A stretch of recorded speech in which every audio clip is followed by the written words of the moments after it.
Year 1995 Mandya ಜಿಲ್ಲೆಯ ಒಂದು ಚಿಕ್ಕ ಹಳ್ಳಿ, ಹೆಸರು ರಾಂಪುರ ಅಂತ. ಈ ಊರಲ್ಲಿ 17 ವರ್ಷದ ಒಬ್ಬ ಹುಡುಗ ಇರ್ತಾನೆ ಅಂಡ್ ಇವನ್ ಹೆಸರೇ ಭೀಮಾ ಅಂತ. ಒಂದು ದಲಿತ ಕುಟುಂಬಕ್ಕೆ ಬಿಲಾಂಗ್ ಮಾಡುವಂತಹ ಈ ಹುಡುಗನ್ಗೆ ಓದು ಬರಹ ಅನ್ನೋದು ತಲೆಗೆ ಹತ್ತಿರಲ್ಲ. ಸೊ ಇವನು ಸ್ಕೂಲ್ಗೂ ಸಹ ಹೋಗದೆ ಊರಲ್ಲಿ ಖಾಲಿ ಪಿಲಿ ಓಡಾಡ್ಕೊಂಡಿರ್ತಾನೆ. ಭೀಮಾಗೆ ಒಬ್ಬ ಅಣ್ಣ ಇರ್ತಾನೆ ಅಂಡ್ ಅವನು ಧರ್ಮಸ್ಥಳದಲ್ಲಿ ಇರುವಂತಹ ಶ್ರೀ ಮಂಜುನಾಥ ಸ್ವಾಮಿ ದೇವಸ್ಥಾನದಲ್ಲಿ ಈಗ ಆಲ್ರೆಡಿ ಕೆಲಸ ಮಾಡ್ತಾ ಇರ್ತಾನೆ. ಈ ಕಡೆ ಊರಲ್ಲಿ ಭೀಮಾ ಸ್ಕೂಲ್ಗೂ ಸಹ ಹೋಗದೆ, ಎಲ್ಲೂ ಕೆಲ್ಸಕ್ಕೆ ಸಹ ಹೋಗದೆ, ಸುಮ್ನೆ ಊರಲ್ಲಿ ಖಾಲಿ ಪಿಲಿ ಓಡಾಡ್ತಾ ಇರೋದನ್ನ ನೋಡಕ್ಕಾಗ್ದೆ ಭೀಮಾ ಅವ್ರ ಅಣ್ಣ ಭೀಮನ ತನ್ನ ಜೊತೆಗೆ ಧರ್ಮಸ್ಥಳ ಕರ್ಕೊಂಡ್ ಬಂದು ಅದೇ ಶ್ರೀ ಮಂಜುನಾಥ ಸ್ವಾಮಿ ದೇವಸ್ಥಾನದಲ್ಲಿ ಕೆಲ್ಸಕ್ಕೆ ಸೇರಿಸ್ತಾನೆ. ತನ್ನ ಅಣ್ಣನ ಸಹಾಯದಿಂದ ಧರ್ಮಸ್ಥಳಕ್ಕೆ ಬಂದಂತಹ ಭೀಮಾಗೆ ಅಲ್ಲೇ ಇರುವಂತಹ ಶ್ರೀ ಮಂಜುನಾಥ ಸ್ವಾಮಿ ದೇವಸ್ಥಾನದಲ್ಲಿ ಕೆಲ್ಸನೂ ಸಹ ಸಿಗುತ್ತೆ. ಕೆಲ್ಸ ಏನಪ್ಪಾ ಅಂತಂದ್ರೆ ನೇತ್ರಾವತಿ ಸ್ನಾನಘಟ್ಟ ಹತ್ರ ಕಸ ಹೊಡೆಯುವಂತಹ ಕೆಲಸ. ಆ ಒಂದು ನೇತ್ರಾವತಿ ಸ್ನಾನಘಟ್ಟ ಆ ರೀಜನ್ ಏನಿತ್ತು ಅದನ್ನ ನೀಟಾಗಿ ಇಟ್ಕೊಳ್ಳೋದು ಇವನ್ ಡ್ಯೂಟಿ. ಇವನ್ಗೆ 25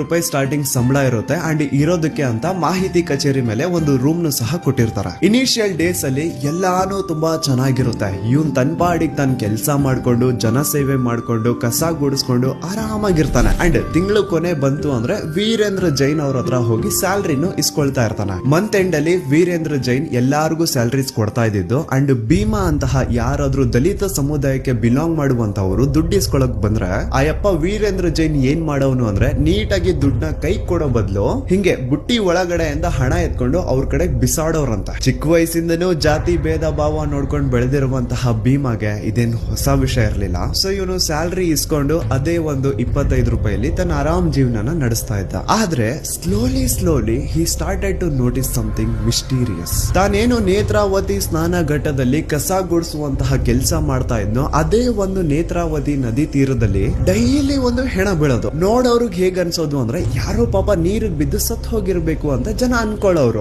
ಆದ್ರೆ ನೀರಲ್ಲಿ ಬಿದ್ದು ಸತ್ತಂತವರ ಮೃತದೇಹ ನೀರಲ್ಲೇ ಸಿಗ್ಬೇಕು ಹೊರತು ದಡದಲ್ಲಿ ಹೇಗ್ ಸಿಗುತ್ತೆ? ಏನ್ ಆ ಶವಗಳು ಇಷ್ಟೊತ್ತು ನೀರಲ್ಲಿ ಇದ್ದಿದ್ ಸಾಕು, ಇನ್ನು ಹೋಗ್ಬಿಟ್ಟು ದಡದಲ್ಲಿ ಮಲ್ಕೊಳ್ಳುವ ಅಂತ ಎದ್ದು ಬರೋಕಾಗುತ್ತಾ? ಇಲ್ಲ ತಾನೆ. ಸೊ ಇದೇ ಒಂದು ಡೌಟ್ ಭೀಮಾಗೆ ಬರುತ್ತಾ. ಈಗ ಭೀಮಾ ಪ್ರತಿಯೊಂದು ಸೂಕ್ಷ್ಮವಾಗಿ ಅಬ್ಸರ್ವ್ ಮಾಡ್ಲಿಕ್ಕೆ ಸ್ಟಾರ್ಟ್ ಮಾಡ್ತಾನೆ. ಕೆಲವೊಂದ್ಸತಿ ಏನಾಗೋದು ಅಂದ್ರೆ ರಾತ್ರಿ ಹೊತ್ತಲ್ಲಿ ನೇತ್ರಾವತಿ ನದಿ ಹತ್ರ ಒಂದು ಬ್ಲಾಕ್ ಕಲರ್ SUV ಕಾರ್ ಕಾಣಿಸ್ಕೊಳ್ಳೋದಂತ. ಆ ಕಾರ್ ನ ನಂಬರ್ ಈಗ ಭೀಮಾಗೆ ನೆನಪಿರೋ ಹಾಗೆ 505 ಇರಬೇಕು. ಸೊ ಈ ಕಾರು ಯಾವಾಗೆಲ್ಲ ನೇತ್ರಾವತಿ ನದಿ ಹತ್ರ ಕಾಣಿಸ್ಕೊಳ್ಳೋದು, ಅದ್ರ ನೆಕ್ಸ್ಟ್ ದಿನ ಅದೇ ಒಂದು ನೇತ್ರಾವತಿ ನದಿ ಹತ್ರ ಒಂದು ಹೆಣ ಸಿಗೋದು. ಸೊ ಆ ಒಂದು ಬ್ಲಾಕ್ ಕಲರ್ SUV ಕಾರ್ಗೂ ಹಾಗೂ ನೇತ್ರಾವತಿ ನದಿ ದಡದಲ್ಲಿ ಸಿಗುತ್ತಿದ್ದಂತಹ ಹೆಣಗಳಿಗೂ ಏನೋ ಒಂದು ಸಂಬಂಧ ಇದೆ ಅಂತ ಭೀಮಗೆ ಗೊತ್ತಾಗುತ್ತಾ. ಆದ್ರೆ ಅವನ್ ಈ ವಿಚಾರನ ಯಾರ ಜೊತೆನೂ ಹಂಚ್ಕೊಳ್ಳಲ್ಲ. ಯಾಕೆ ಬಿಡು ನಮ್ಗೆ ಅಂತ ಸುಮ್ನೆ ಇರ್ತಾನೆ.